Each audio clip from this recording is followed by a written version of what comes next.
मेरे साथ जोर से बोलिए भारत माता की। क्यों क्या हुआ है आप लोगों की आवाज को? इतना बड़ा कार्यक्रम है, भारत माता का झंडा ऐसे लगाएंगे क्या?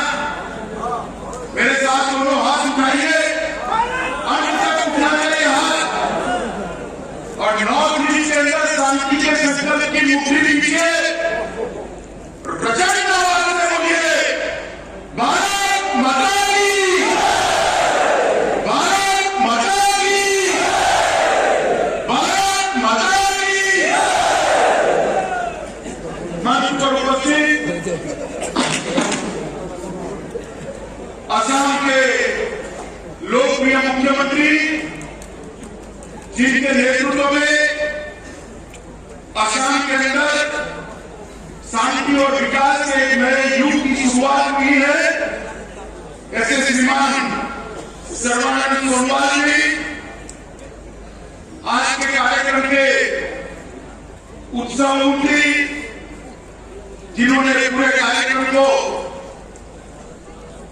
अपनी दृष्टि से रचना किया है, ऐसे असम के वित्त और स्वास्थ्य मंत्री भाई हेमंत बिश्व शर्मा जी, केंद्रीय मंत्रिपरिषद में मेरे साथी श्री रामेश्वर तेली जी, असम गण परिषद के नेता और एग्रीकल्चर मिनिस्टर असम श्रीमान अतुल बोरा जी, श्री पीयूष हजारिका जी, श्री भावेश सरिता जी, श्री नबा जी, पीन ओझा जी, हमारे प्रदेश अध्यक्ष श्रीमान रणजीत दास जी, असम भारतीय जनता पार्टी के प्रभारी और भाजपा के राष्ट्रीय उपाध्यक्ष श्रीमान बैजयंत पांडा जी, और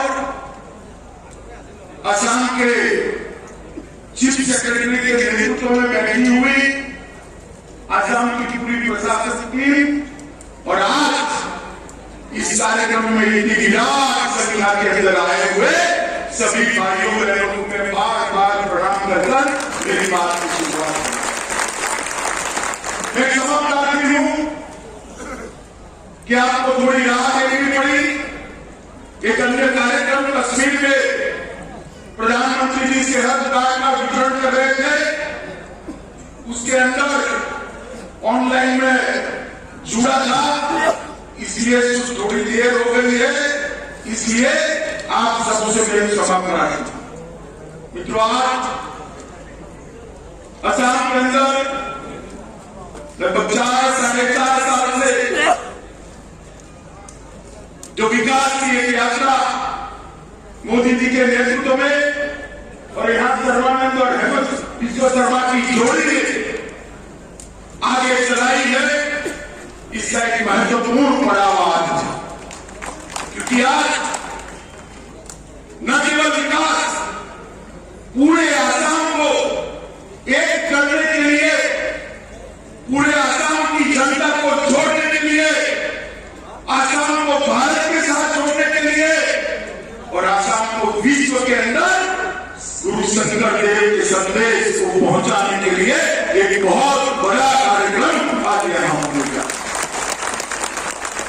मित्रों, प्रधानमंत्री नरेंद्र मोदी जी ने 2013 के चुनाव अभियान के अंदर कहा था कि जब तक पूर्वी भारत विकसित नहीं होता, भारत का विकास असंभव। और सौभाग्य है कि 2014 में देश की जनता ने प्रधानमंत्री जी को इस देश का प्रधानमंत्री बनाया।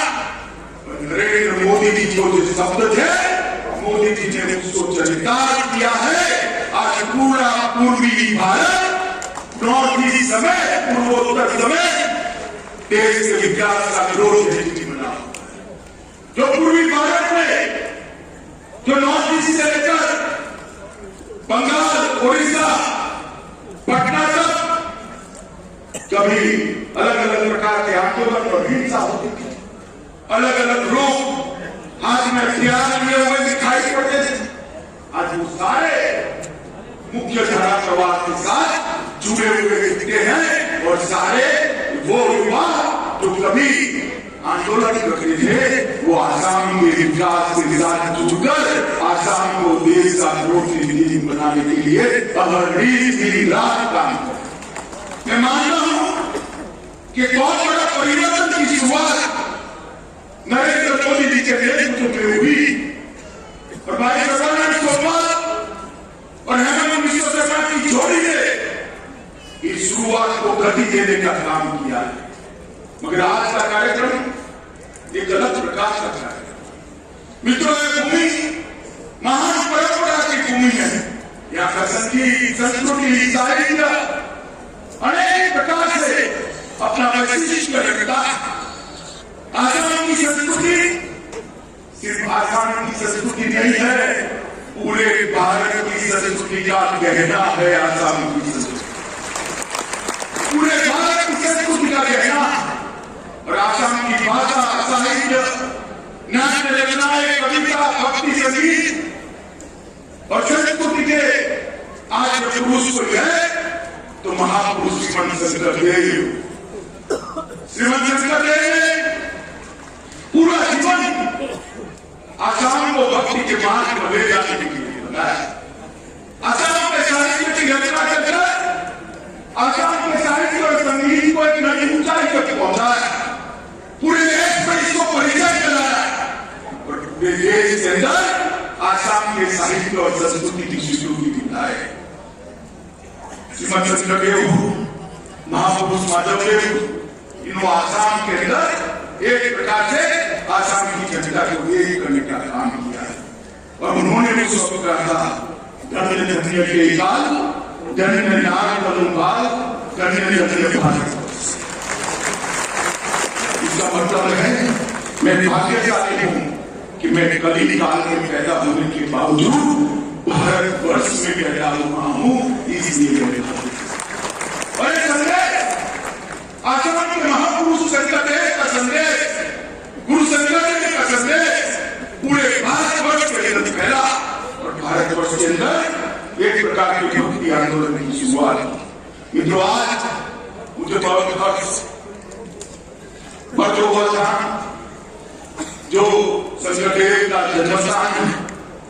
श्रीमंत शंकरदेव के जन्मस्थान भद्रवाह इतने सालों तक शंकरदेव की स्मृति में एक महान घटिका जरूरियात, जो 15वीं सदी में उन्होंने काम किया, जो योगदान दिया आसाम के साहित्य को, आसाम की संस्कृति को, आसाम के धार्मिक विचार को, आसाम के इतिहास को और नाट्य लेखन, कविताएं, भक्ति संगीत, ये सब आयामों में जिन्हें आसाम को परिचय दिया, उसके जन्मस्थान की इतने सालों तक शासन करने वाले एक कांग्रेसी मित्रों ने कभी चिंता नहीं की।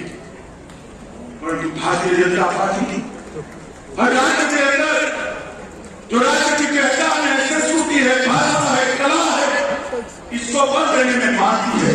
क्योंकि हम मानते हैं जब तक राज्यों की संस्कृति और भाषाएं मजबूत नहीं होती, भारत कभी भी महान नहीं। आसामी साहित्य के बगैर, आसामी कला के बगैर भारत का साहित्य और कला अधूरा। और आज मुझे बहुत बड़ा आनंद है कि श्रीमंत शंकरदेव का जो जन्मस्थान था वो घुसपैठियों ने कब्जाया हुआ था, उसको खाली कर आज शंकरदेव की महान स्मृति को